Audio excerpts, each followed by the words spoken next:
Okay, so it's come to my notice that the changes I have on the Duolingo app aren't the same as everyone else's.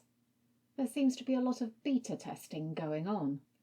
So to be clear, when I'm on my computer, I can go back and redo practice lessons on the path. I also have the legendary levels with 3 lives, not just one. However, on the old mobile device I use for language learning, I still have the old version of the app. The device is old enough that it may never update, which I have to say I'm quite happy about.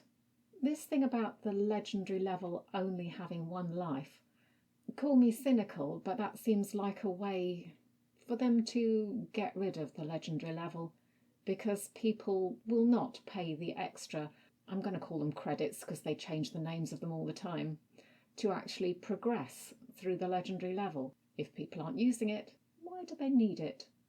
With regards to the paths and how good they are, I still haven't started covering any new language learning in the Welsh path.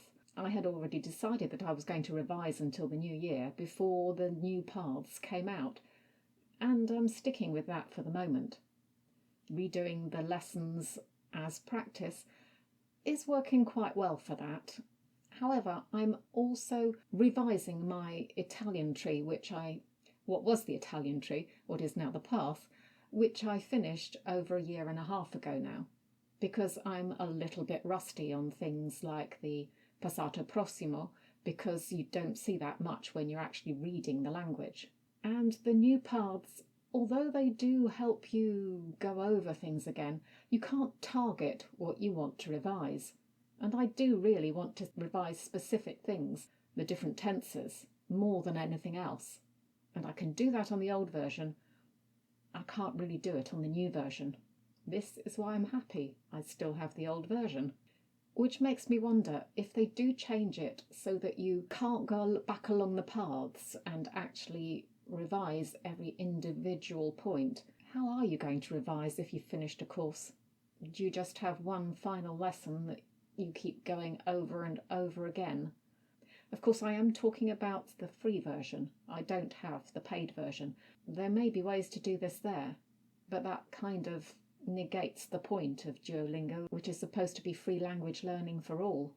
Anyway, let's see what the next few weeks bring, whether everybody gets one version of Duolingo or we're all still left doing different things.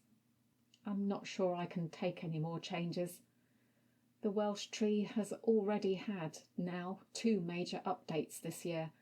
In the middle of the year, we had a complete change of the beginning of the tree, and now this.